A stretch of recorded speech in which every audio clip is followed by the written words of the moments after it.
The minister, I will give her credit for the fact she may not know what she was saying, but I can assure her the words she used implied that there was a deal, there was agreement amongst all parties. There was none. She should retract those words.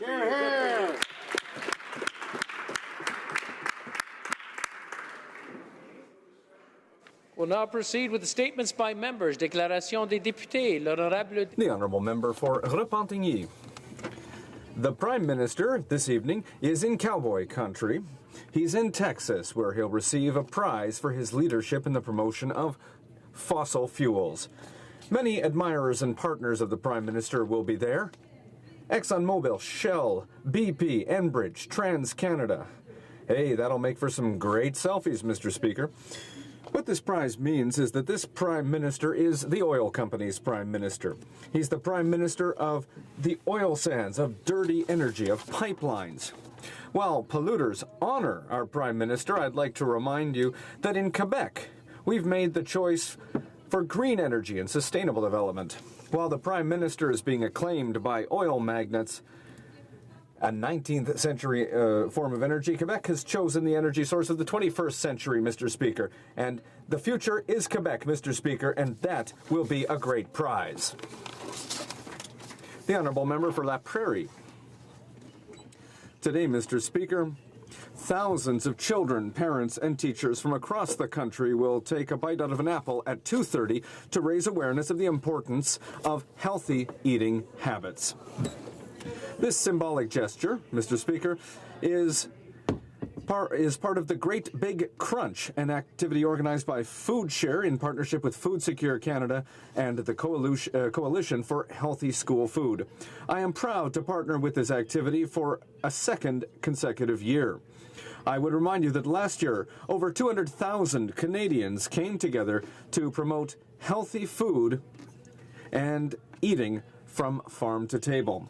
So, as I did last year, I invite all of my colleagues and all Canadians to take a few minutes to think about the benefits of healthy eating every day and of the importance of encouraging our local producers.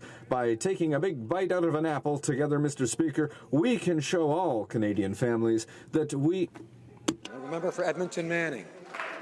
Mr. Speaker, it is tax time again in Canada. Millions of people are filling out forms and discovering just how much they owe the federal government or just how much the government owes them. They are looking back at 2016, but we are in this House, we're looking at the 2017 taxation year, and it's not pretty. Reckless liberal spending, record deficits, and ever-increasing national debt mean that it is indeed tax increase in this coming year once again. Soon, the finance minister will table a new budget, and Canadians will discover just how much they will have to pay for the spendthrift actions of people who still believe in Tooth Fairy and Easter Bunny, and that budgets don't balance themselves. If I thought it would do any good, I would call on the finance minister to stop this fiscal insanity. Thank you. Yeah. The honourable member for Acadie-Bathurst. Mr. Speaker, it's with great sadness that I inform you of the passing of Mr. Assil Boucher of Bas-Caraquet at 86 years old. Mr. Boucher was very involved in the community. He was a municipal councillor in Bas-Caraquet and a member of the school board for many years. He also founded the Club des Amis des Jeunes and the Scout and Pioneer movement in Bas-Caraquet. His passion and generosity for youth sports and activities in our area has had a major impact on our young athletes. He coached many minor hockey and baseball teams. Mr. Boucher also organized many fundraisers so that our youth can have sports equipment, a rink, a ball diamond, and more. Mr. Boucher was an ardent defender of the French language, a fourth-degree Knight of Columbus, and director of CL Como Limited for 41 years. His contributions will never be forgotten. I offer my sincere condolences to his wife, Vina, and his 14 children, and the rest of his family. Thank you, Mr. Speaker.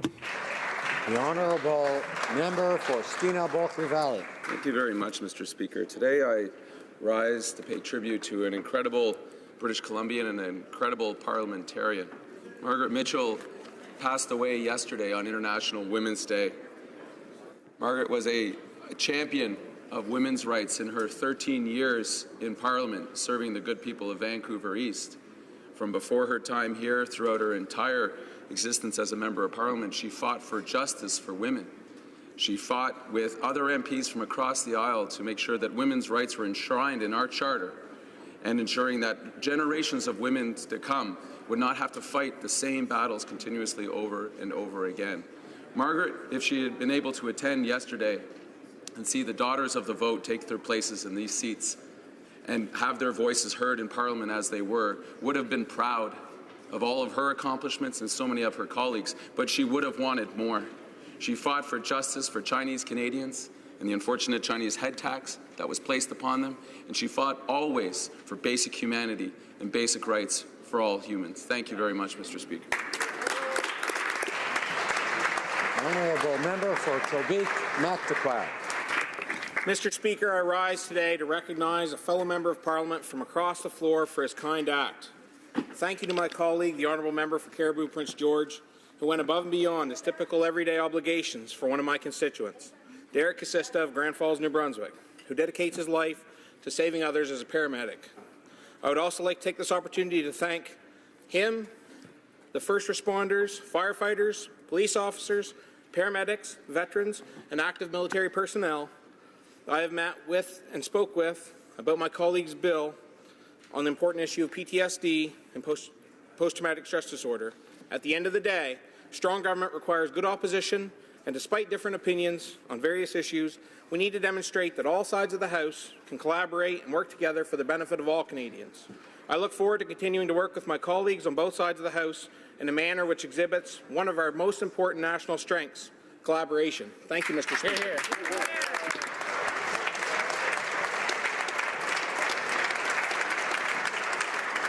The member for Fort McMurray Cold Lake. Mr. Speaker, today I rise in the House to address the loss of a local celebrity. Local historian Norm Boucher passed away in February at the all-too-young age of 52. The local historian was a beloved and cherished community figure. Mr. Boucher shared most of his work online, where he shared Fort McMurray's natural and historical beauty to over 6,000 followers. The Facebook group displayed images of Fort McMurray's natural and historic beauty that date back to the 1900s. The records show a small town growing into a bustling city. The impact of his passing is certainly felt throughout my riding. His contributions to our community is much appreciated, and his legacy will continue to live on in our community for time to come. Norm will be sorely missed. Honourable member for St. John's South Mount Pearl. Mr. Speaker, in 1847, the Dominion of Canada numbered some 1.5 million people. Yet, small as we were then, we welcomed some 100,000 Irish immigrants. Immigrants who were leaving a devastating famine behind them, fleeing terror and persecution. In 1847, the Irish were treated with the same contempt and vitriol that is levied at other immigrants today. Ignorant, lazy, newspapers read, improvident, unthankful, and as vicious as they are poor. Fenians, papists, here to impose their own religious laws on us all. Political parties were formed and fueled for fear of them, for fear of us. Some Irish forget that. I don't. Some 38,000 Irish passed through Toronto in 1847. Toronto then was a city of only 20,000 people. 38,000 taken in by 20,000 already here. And that's what I'll remember this St. Patrick's Day. I'll remember that in 1847 there were just enough Canadians who rose above the frank, blatant, decades-long discrimination of the day and gave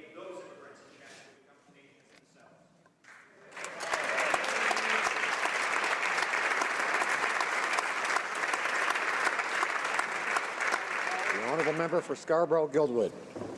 Mr. Speaker, how often do we hear about the mismatch between jobs and skills? Employers are desperate to find qualified workers, and qualified workers are desperate to find jobs that suit their skills. It was therefore an honor and delight to have announced last Friday at Centennial College federal funding for $720,000 to the Automotive Industry Association to help address the national labour supply mismatch. Centennial College is Canada's foremost training facility for the $21 billion automotive aftermarket sector. This funding will develop an innovative online portal to connect Canadians to industry jobs. A partnership between Centennial College and Automotive Industries Association will ensure the educational and training curriculums will produce a world-class competitive workforce. Mr. Speaker, this is a good example of the government and industry working to ensure an important labour issue is addressed. Thank you. Honourable Member for Sherwood Park, Fort Saskatchewan. Mr. Speaker, yesterday Daesh militants dressed as medical staff attacked a hospital in Afghanistan. The latest reports put the death toll for this attack at 49, although that may continue to rise. It is difficult to speak about these events. We can speak about the violations of human rights, of international law, of international obligations, but I think it is also important that we speak about Daesh in terms of evil, in terms of the transgressions of the fundamental norms of civilized human society. Evil of this sort must be discussed and prevented, but also downgraded and defeated.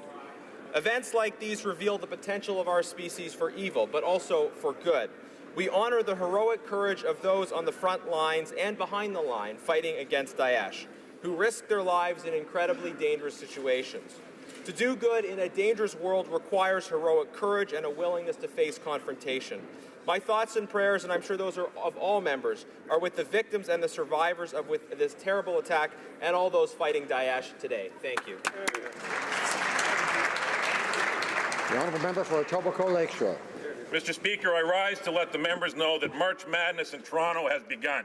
I'm not talking about a basketball tournament. I am, of course, talking about the celebration of all things Irish. The Irish community in Etobicoke Lakeshore in Toronto is large, enthusiastic, hardworking, and a lot of fun. During the month of March, the community gets even bigger because everyone wants to be Irish. Mr. Speaker, even the Conservatives want to be green this month. Festivities began on Sunday with the raising of the Irish flag at Toronto City Hall, which was followed by the Irish Person of the Year luncheon. Congratulations to this year's recipient, Colin Wilkinson. Over the next 10 days, Toronto will host the Ireland Fund of Canada's annual St. Patrick's Day luncheon, which is the largest event of its kind in the world with over 1,000 people. This is followed by the Grand Marshal's Ball, the St. Patrick's Day Parade, and a few other events tossed in for good measure. Mr. Speaker, come to Toronto for March Madness. Seal Angus Crack. Sláinte, Mr. Speaker. The Honourable Member for Winnipeg Centre.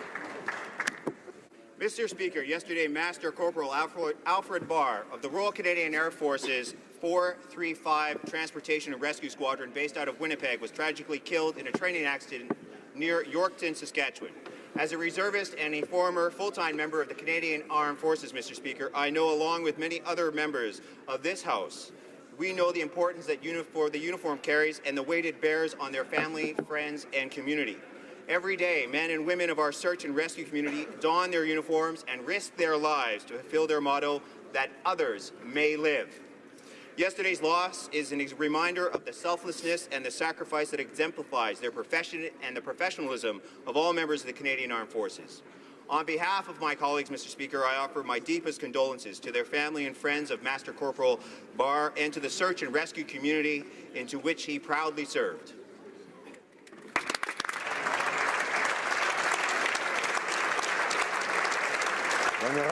The Honourable Member for Richmond, Arthabaska.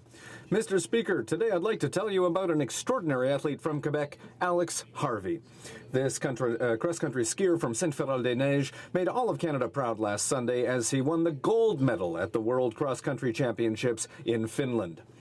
The 50-kilometer freestyle race is the most grueling of all, but Alex met the physical and mental challenge with an incredible time of 1 hour, 46 minutes, 28 seconds, finishing 0.6 of a second ahead of Russia's Sergei Ustyugov. That's the first time in World Championship history that a Canadian has medaled in the 50-kilometer freestyle event. We heard the crowd's cheers of support for Alex, a guy from our region who's now nothing less than the world champion. Alex has made his parents, his coaches, his family, and his sponsors proud. But above all, he has shown the rest of the world that Scandinavians have to watch out for the Canadians in cross-country. Bravo, Alex. We've made us all proud, and best of success for the rest of the season.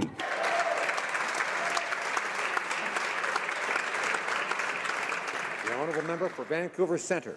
Mr. Mr. Speaker, as we progress towards gender equality here, we must remember the plight of refugee and migrant women and girls worldwide. Over 65 million people are displaced by conflict. 55% of them are women and children. Displaced women and girls often experience rape, forced marriages, and sexual slavery. En plus des risques. And while all refugees are exposed to risk, women and girls in particular are exposed to sexual abuse by representatives of authority.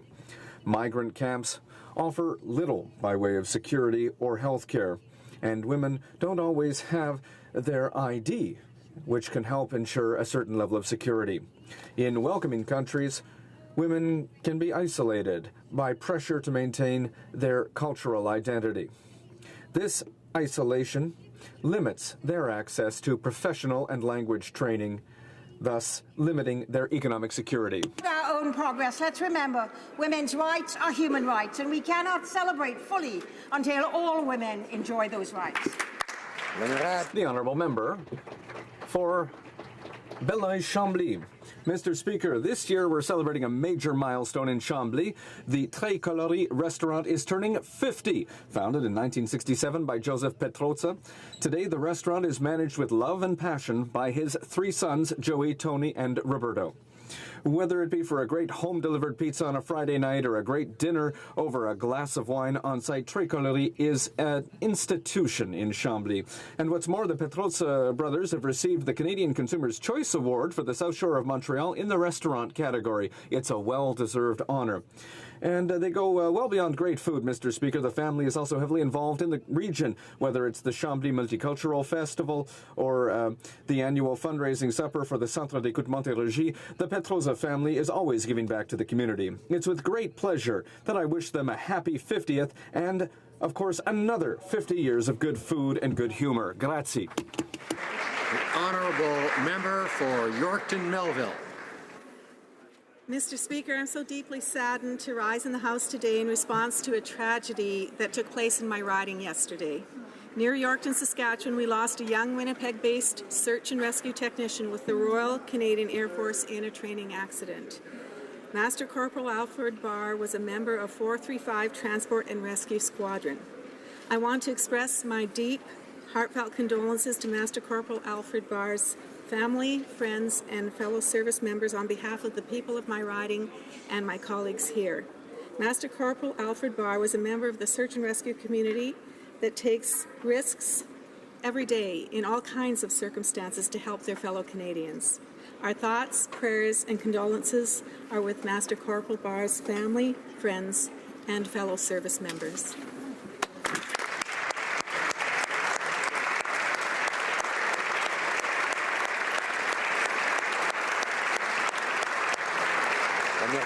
The honourable member for Saint-Jean.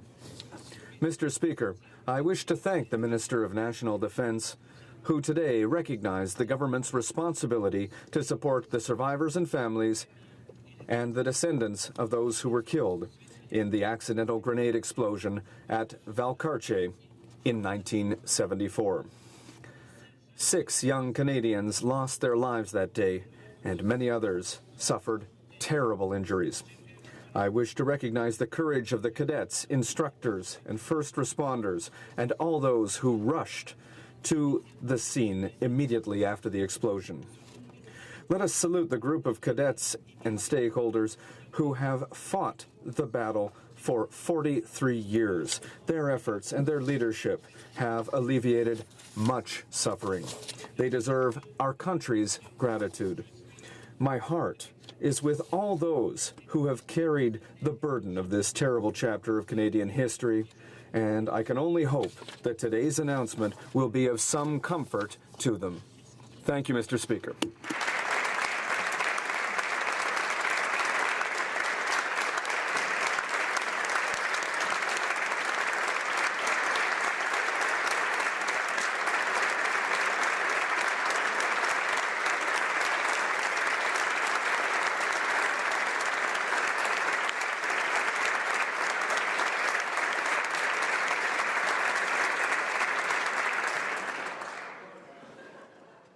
Questions orales, oral questions. The Honourable Leader of the Opposition.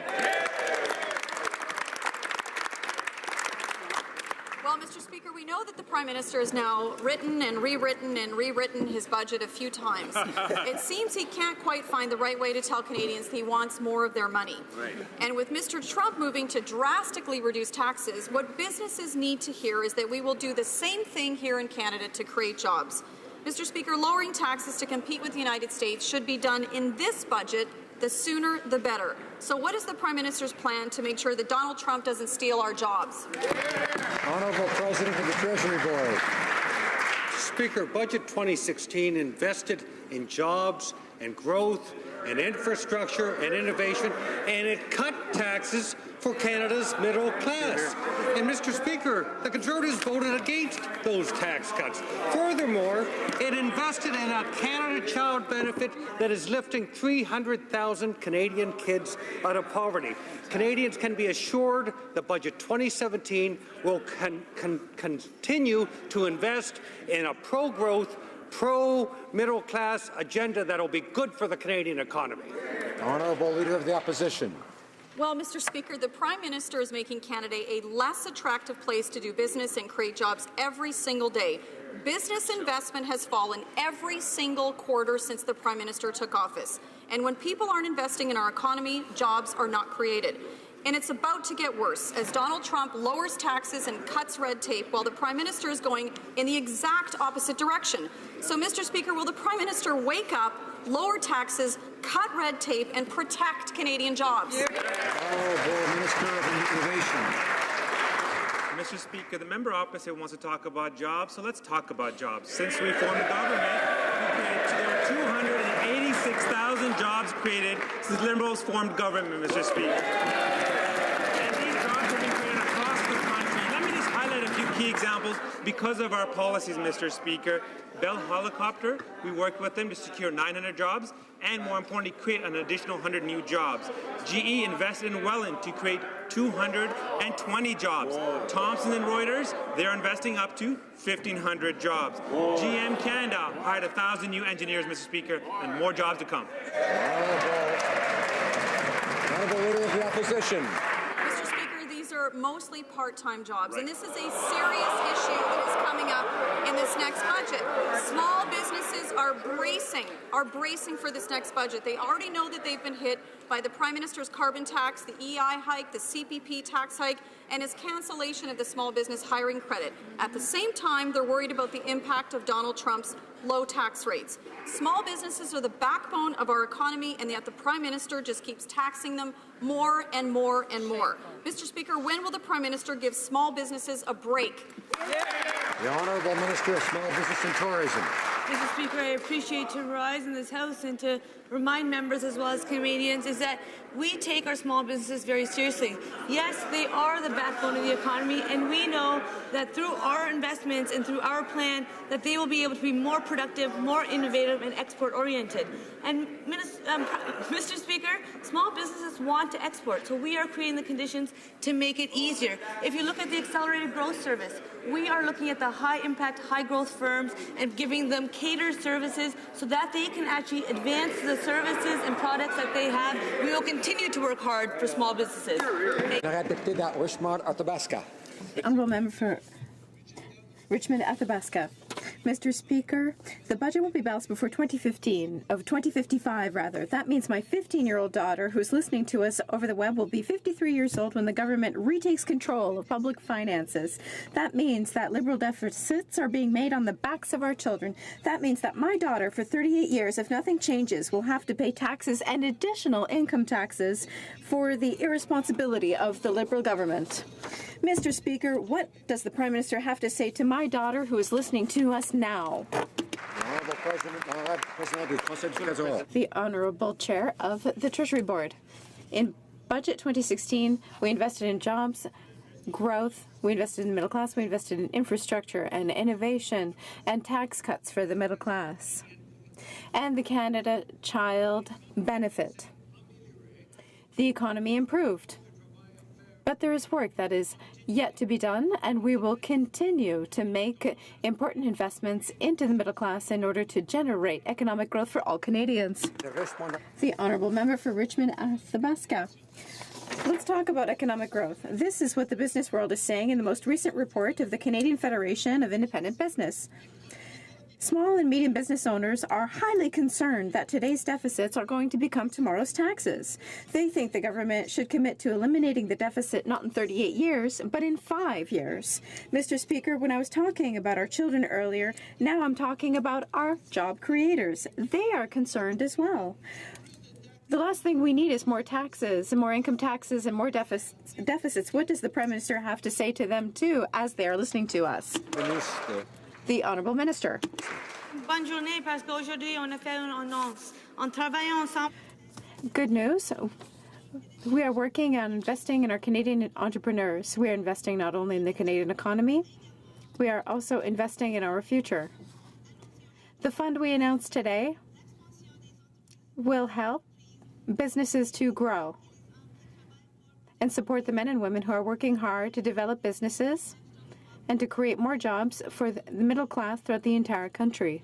We're going to continue to work for small and medium businesses, and we are going to work very hard for them. Thank you, Mr. Speaker. The Honourable Member for Beloeil-Chambly. Tomorrow, the Secretary of Interior Security will be in Ottawa to meet with the government, including the Minister for Public Safety. Since President Trump has taken power, 3 Quebecers have been turned back at the American border. Can the minister confirm that he's going to discuss the cases of citizens that have been turned back at the border when he meets John Kelly tomorrow, and ensure that he gets a guarantee that there will no longer be any impact on Canadians who want to visit the United States? Minister of Immigration. Mr. Speaker, while I won't speak to a specific case, our expectation on both sides of the border is that travelers will be treated with respect and in accordance with the rule of law. To facilitate smooth passage at the border, travelers who are aware of issues related to mistaken identity are encouraged to communicate with American authorities in advance. Officials from Canada Border Services Agency and U.S. Customs and Border Protection are in continuous contact on these matters, and issues related to traveler screening will be discussed tomorrow in the meeting with the U.S. Secretary of Homeland Security. The Honourable Member for Beloeil-Chambly. Specific cases, but I hope tomorrow they will raise those specific cases with the Secretary of Homeland Security. But Mr. Speaker, still at the border, hundreds of asylum seekers have crossed into Canada in recent months, and many risking their life in harsh winter weather. Tuesday, a pregnant woman and a toddler crossed into Emerson during a winter storm.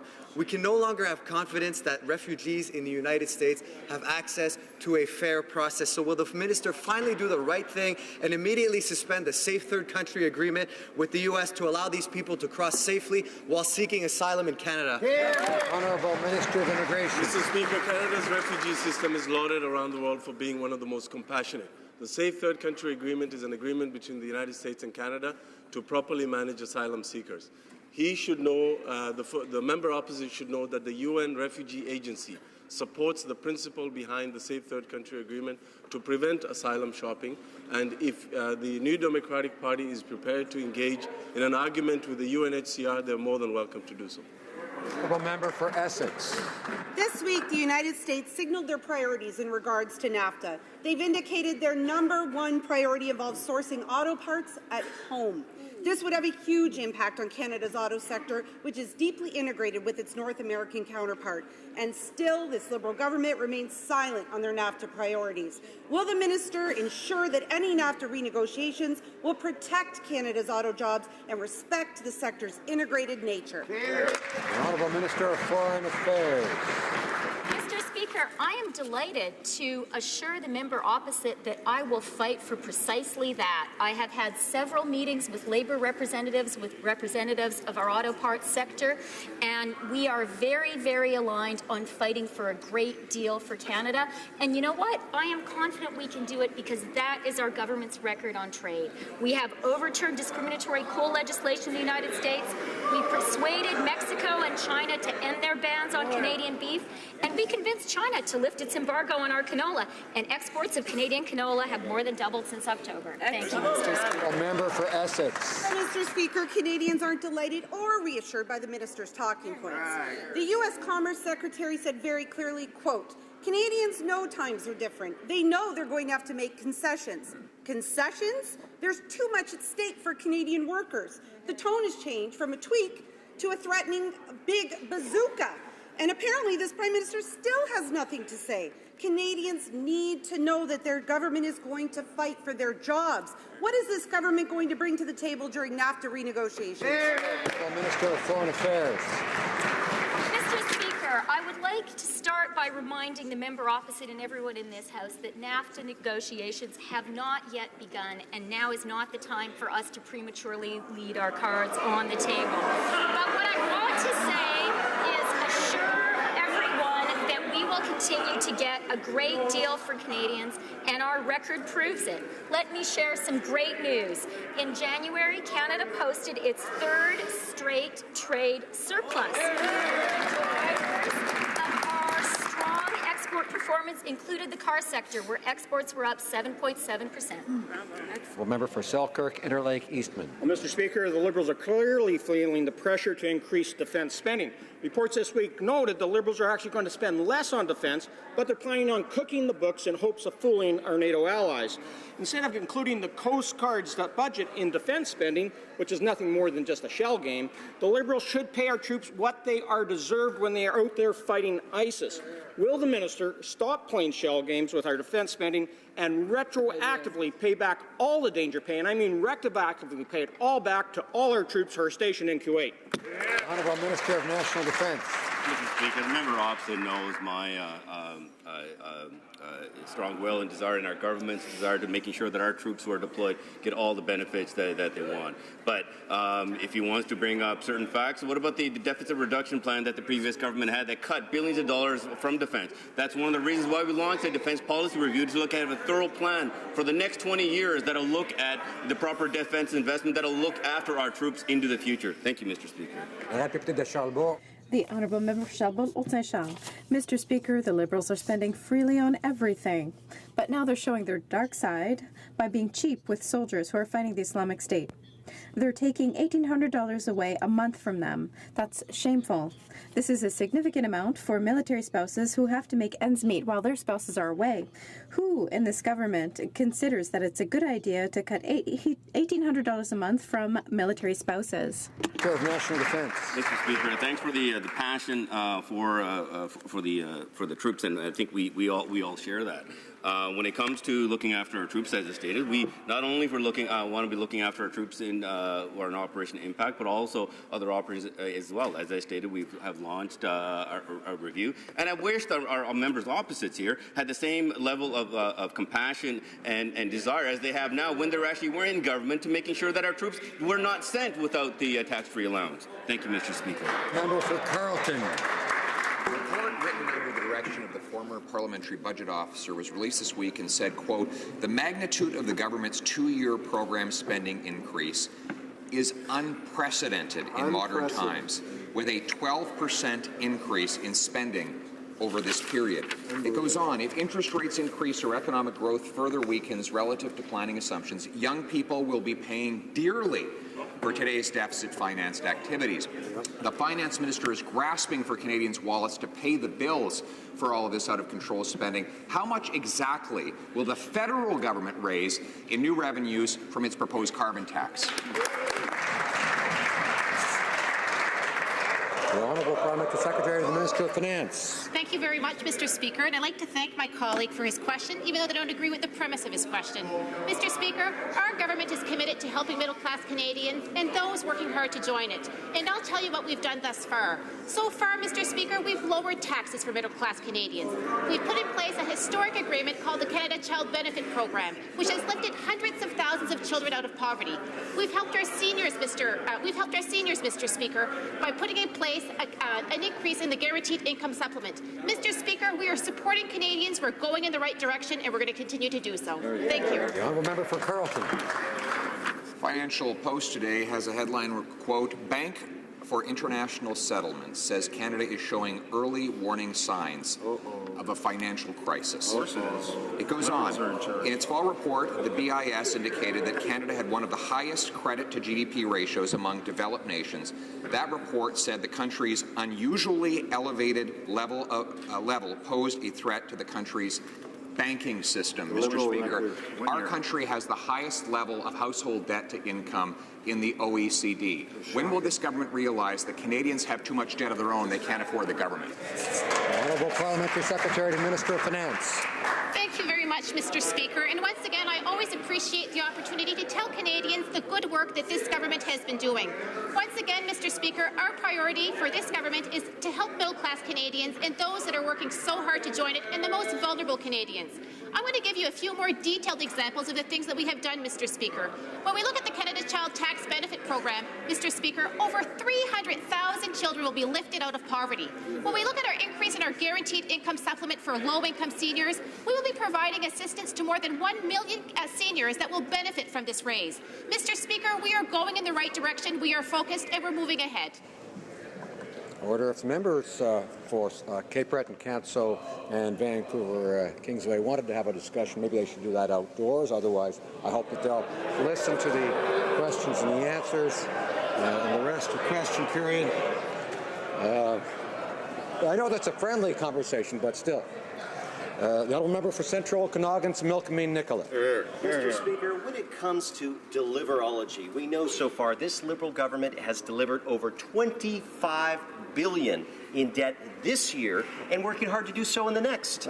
We don't know. What we don't know is when will this government ever return to a balanced budget. The Finance Department reports that the minister intentionally delayed says 2050 or 2051. When will this government balance the budget? Great question. Honourable Parliamentary Secretary to the Minister of Finance. Thank you very much, Mr. Speaker. And once again, I'm very proud to raise in this House, Budget 2017 will continue to build on our promise to helping middle-class Canadians and those working hard to join it. Once again, Mr. Speaker, we want to focus on economic growth for our country, for Canadians. We are going to continue to invest with middle-class Canadians because we know that they are the backbone of our economy, and we truly want to make sure that they receive the help that they get, Mr. Speaker. Mr. Speaker, this government is focused, we're going in the right direction, and we're moving ahead. Thank you, Mr. Speaker. Member for Central Okanagan, Milkmean Nicola. Well, Mr. Speaker, that answer did anything but tell Canadians when this Liberal government will return to balanced budgets that they have promised. Now, does this finance minister really believe that saddling our children's children with massive amounts of long-term debt is how you really help the middle class? Not only were previous Conservative and Liberal finance ministers proud to talk about balanced budgets, they actually delivered. Why is a balanced budget now a dirty word to this finance minister and to these Liberals? Honourable Parliamentary Secretary. Yet again, Mr. Speaker, I want to thank my honourable colleague for his question. In Budget 2017, we will continue to focus on the middle class to help it move forward, as well as those who are working hard to become part of it. We will also focus on prosperity for all Canada. This government is listening to the citizens of Canada, and we are going in the right direction, and we are going to continue to implement our plan. Thank you. For Disnethi, Mississippi, Churchill River. Mr. Speaker, today we were sickened to hear the views expressed by Senator Bayak on residential schools. Residential schools were profoundly damaging to First Nations and remain a dark chapter in Canada's history. Children were forcibly taken from their families and homes for the exact purpose of trying to wipe out their languages and their identities. Will this government stand with us to condemn and denounce the statements made by Senator Bayak? Honourable Minister of Indigenous and Northern Affairs. Mr. Speaker, the member is absolutely right. Residential schools were a dark and painful chapter in our history, and comments like these are ill-informed, offensive, and simply wrong. The intention of the Indian residential schools was to erase Indigenous language and culture.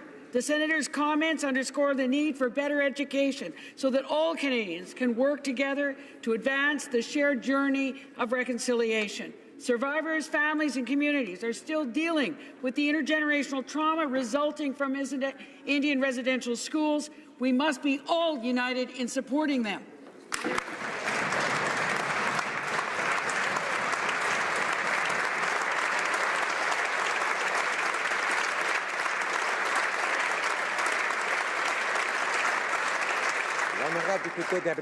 The Honourable Member for Abitibi, Bay James, Nunavut, EU.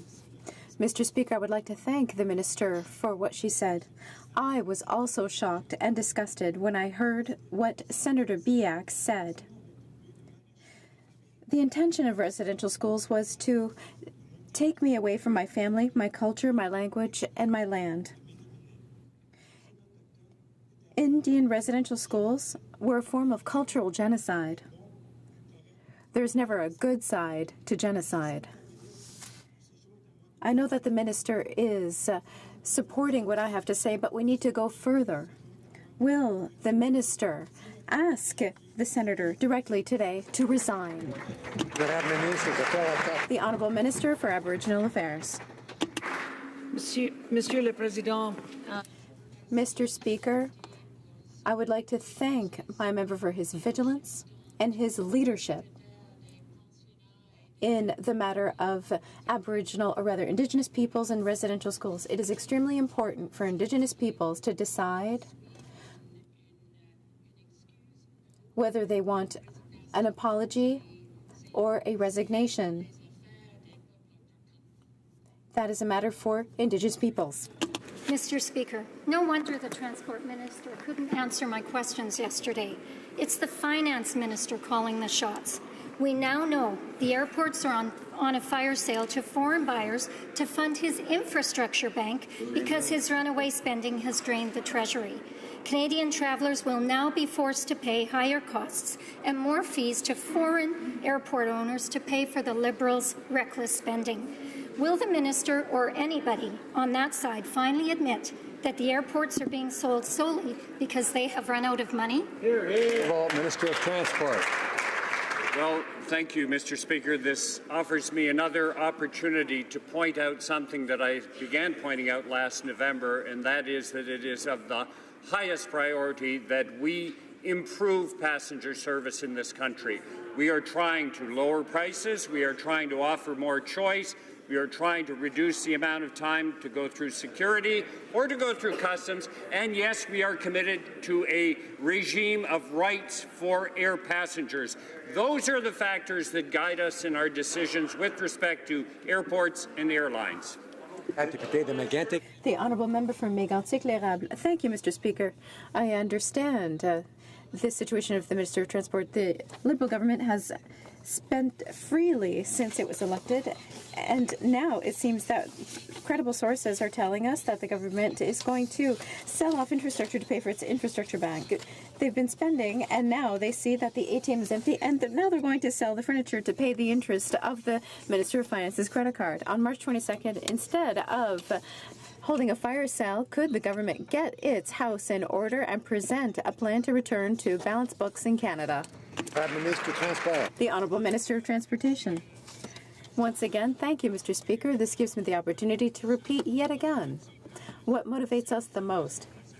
It is service for passengers.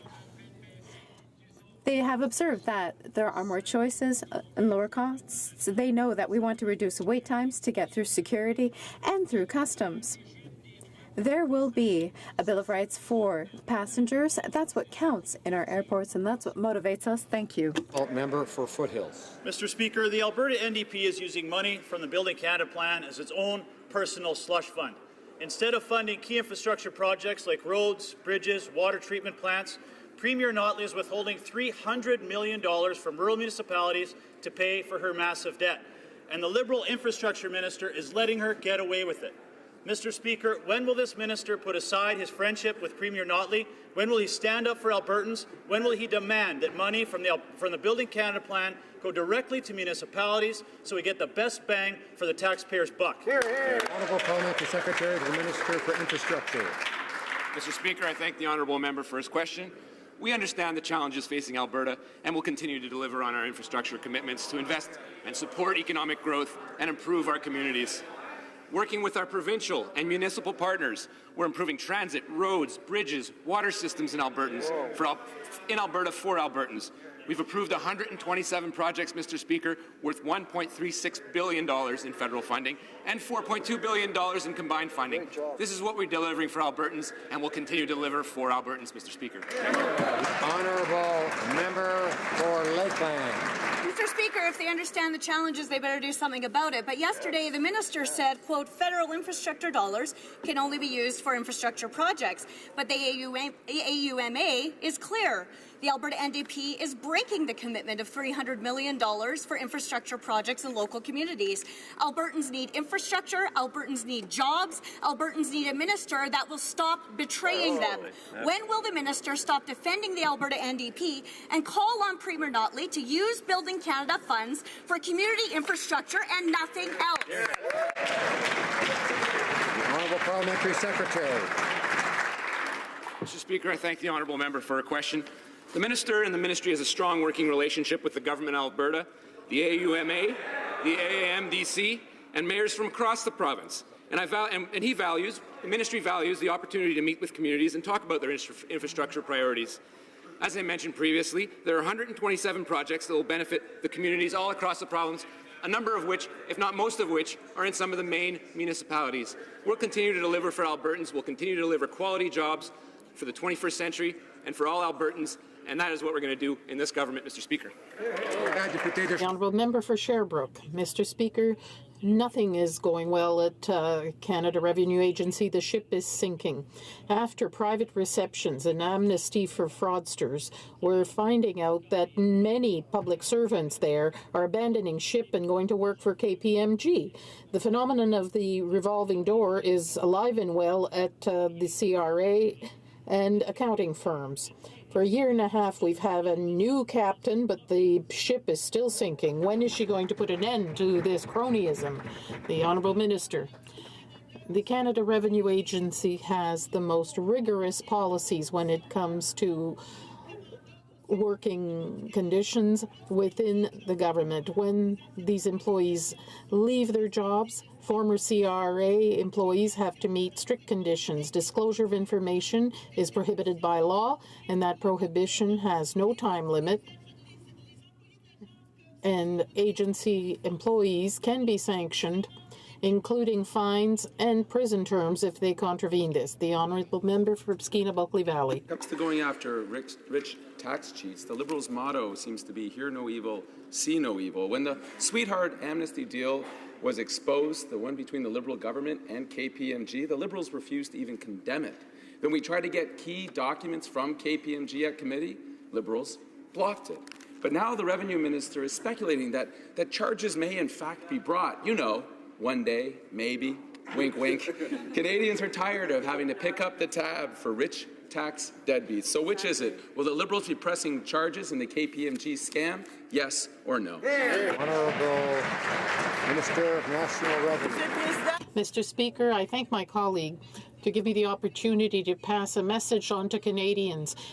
Last year in the budget, the government invested historic record amounts, $444 million that enabled us in the past year to recover $13 billion that will be reinvested in healthcare, education, infrastructure. We continue to work for Canadians, Mr. Speaker, as we promised we would do. West Nepean. Are deeply concerned about the way that sexual assault victims are treated in our criminal justice system. Earlier today, the Canadian Judicial Council released its report into Justice Robin Camp's conduct in relation to a sexual assault trial. The Council has recommended that Justice Camp be removed from office. Can the Minister inform this House about next steps in this matter? Well, Minister of Justice. Mr. Speaker, I can confirm today I did receive a report from the Canadian Judicial Council which found Justice Robin Camp acted in a manner that seriously undermined public confidence in the judiciary. The Council recommended the removal of Justice Camp from the federal court. I have read both reports and have satisfied myself that Justice Camp was afforded due process. We have considered all the factual and legal findings and prepared to move on this. I understand that there might be some news in this regard with respect to Justice Camp, but our government is committed to moving forward with removal of Justice Camp. The member for Sarnia-Lambton. Well, Mr. Speaker, we have countless judicial vacancies and unfulfilled watchdog positions, and we have ambassador appointments that have been downgraded to special advisors. All these failed appointments have one thing in common: the former Director of Appointments to the Prime Minister, Mary Eng. It seems the only nomination Mary Eng was able to fulfill was her own Liberal Party candidacy and members of the Immigration Board, whose independence she's compromised by claiming she has political control over them. How can Canadians have any confidence in the Liberal appointments when they're so shrouded in Liberal politics? Honourable Minister, Honourable Government House Leader.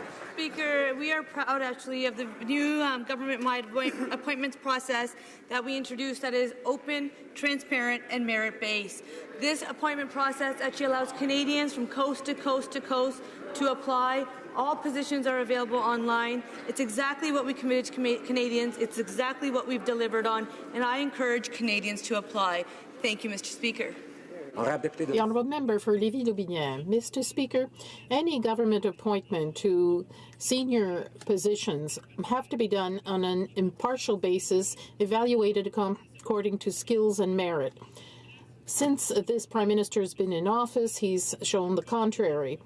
Can the Prime Minister guarantee that he will not once again appoint his Liberal cronies who contribute to the party coffers, and that he will fill the positions of commissioners in charge of elections, official languages, lobbying, and, ironically, ethics, something that he does not master, and that he will staff them with people who are competent with no links to the Liberal Party?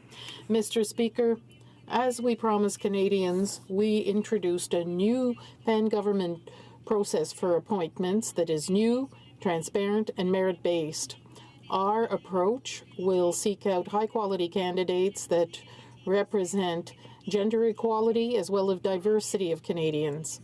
All open positions are available online in a transparent manner, and I encourage Canadians to apply.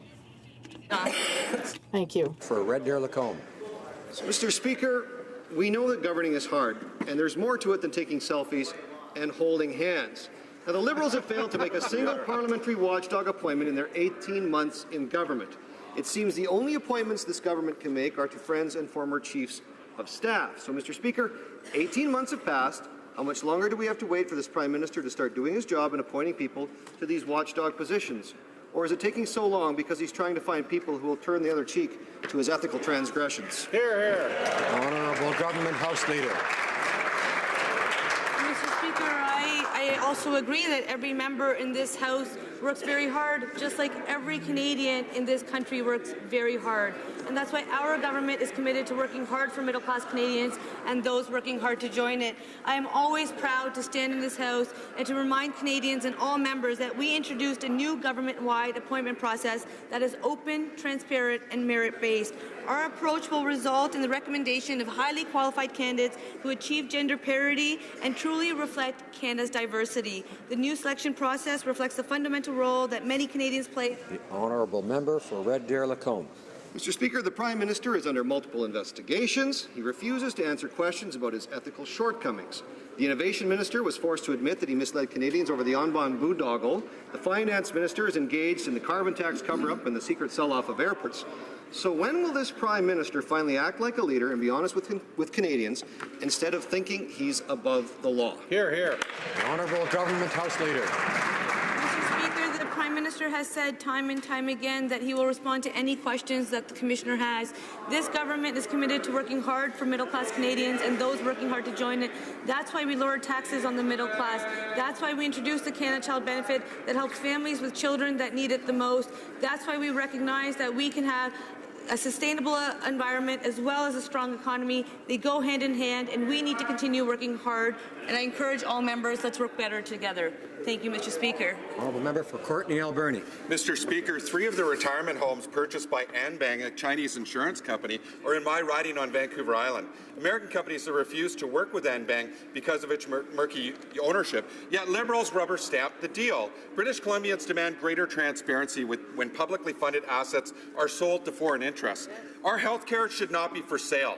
And this takeover doesn't pass the smell test. Simple question. If Liberals are so confident about this sketchy deal, will they guarantee our seniors that they will not be negatively affected by this deal? Honourable Minister of Innovation. Mr. Speaker, I'd like to assure the member that the concerns he's raising are the same concerns we had, and that is why we were engaged with the British Columbian government and the British Government Health Authority. And they provided the operating licenses based on those same concerns, which is making sure that a retirement concept, which is managed and operated by Canadians, will make sure that they provide the level of service and quality to those seniors in the highest of levels, Mr. Speaker. Again, the bottom line here, Mr. Speaker, is that this is good for investment, this is good for British Columbians, and this is good for the economy, and of course seniors. Honourable member for Saint-Hyacinthe-Bagot. Mr. Speaker, the minister doesn't want to move up the December 2018 deadline of the independent committee considering cases of advance directives for medical assistance in dying. In Quebec, both the parliamentary committee and the College of Physicians have come out in favor of this. While this government just waits, families are suffering to the point that they are ending the days of their loved ones.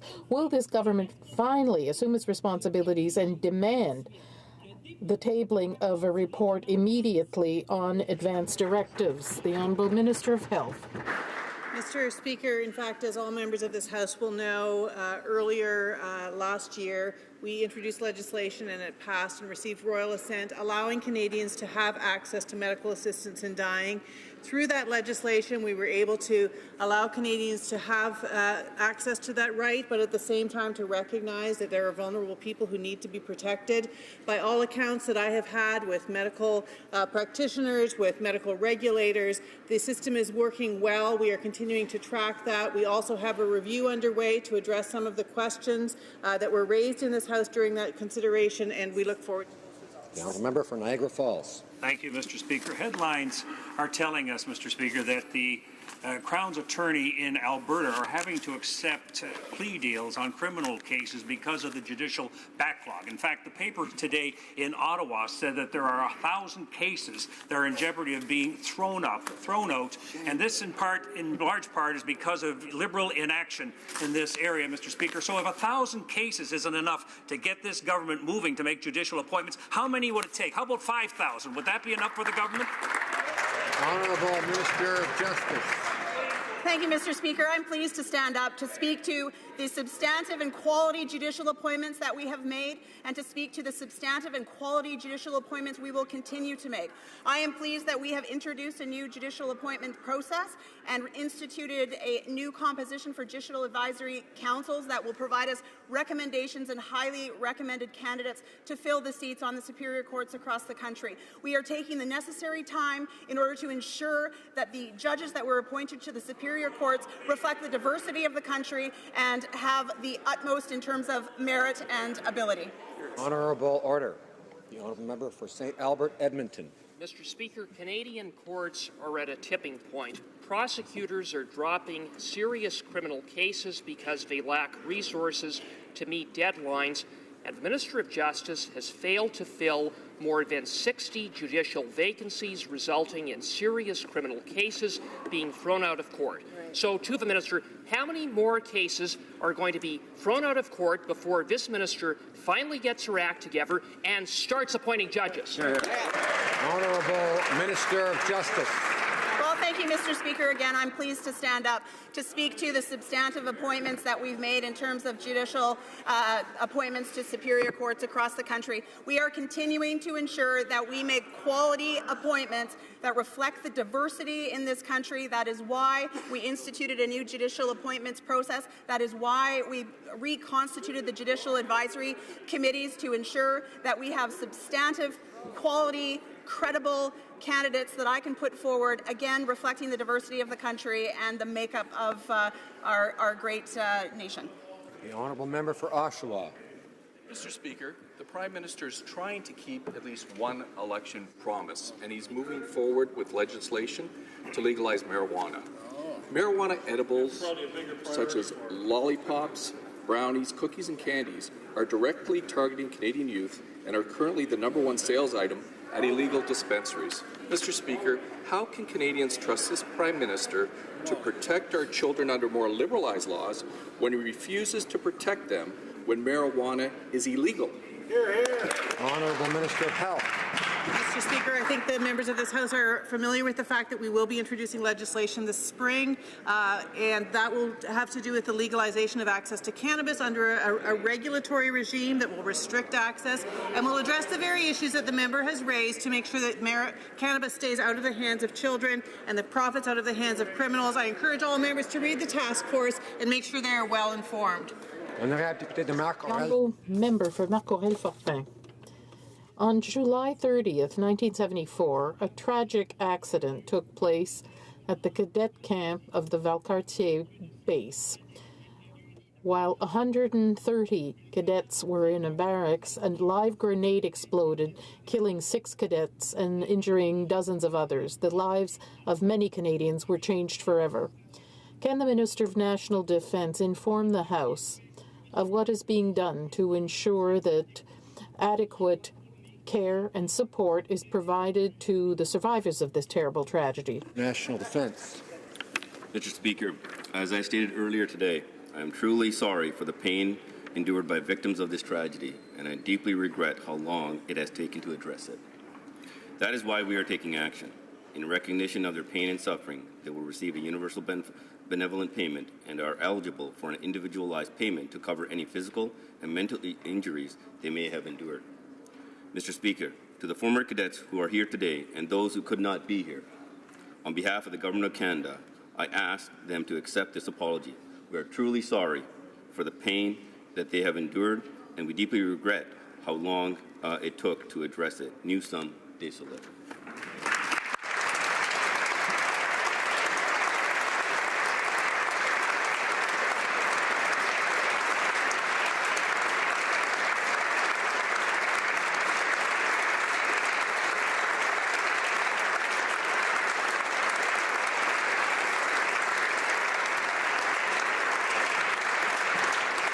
Honourable member for Lethbridge. The Liberals continue to make life unaffordable for Canadian families. With previous tax hikes that have taken place, it leaves us wondering, with the minister saying that everything is on the table, what's next for our Canadian families? Stories are coming out every day with regards to potential tax hikes that we could be facing in this upcoming budget. What I'd like to know today is whether or not our children are in fact going to be kept safe. I've asked before and I'm asking again today, can the Finance Minister tell us that he will not touch the Registered Education Savings Plan? Honourable Parliamentary Secretary to the Minister of Finance. Thank you very much, Mr. Speaker, and I'd like to thank my colleague for her question. I always am pleased to have an opportunity, Mr. Speaker, to tell the House the wonderful work that this government is doing to support middle-class Canadians and middle-class families. Mr. Speaker, it is this government that has put in place the Canada Child Benefit Program that has helped hundreds of thousands of children get out of poverty. Mr. Speaker, it is this government as well that has invested significantly in creating more summer jobs for students. Mr. Speaker, our government is committed to helping Canadians, and that's exactly what we're going to be continuing to do in Budget 2017. Thank you, Mr. Speaker. Honourable member for North Island, Powell River. Mr. Speaker, Canadians are seeing that our oil spill response is anything but world-class. The BC diesel spill had a radius of over 5 kilometers and contaminated the clams in the region. First Nation communities are exhausted and feel abandoned by the government's inaction. One expert said, quote, The diesel is not going to disappear magically. Another asked, if we can't clean that up, how will we deal with large tankers with heavy fuel products?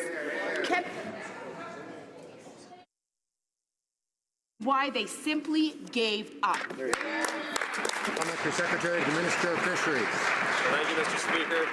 The protection of Canadian waters is of the utmost importance for our government. Within an hour and 20 minutes of the initial call, the Coast Guard tasked assets to respond to this incident. The Coast Guard has also established a unified command collaboratively with members of local First Nations, federal and provincial partners, and the responsible party.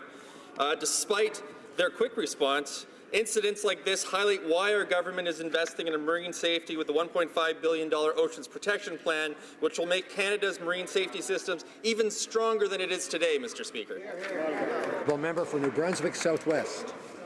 Mr. Speaker, today's marketplace is a rapidly changing environment, and Canada is uniquely positioned to attract and develop talent to further sustain and scale up innovative companies across our country.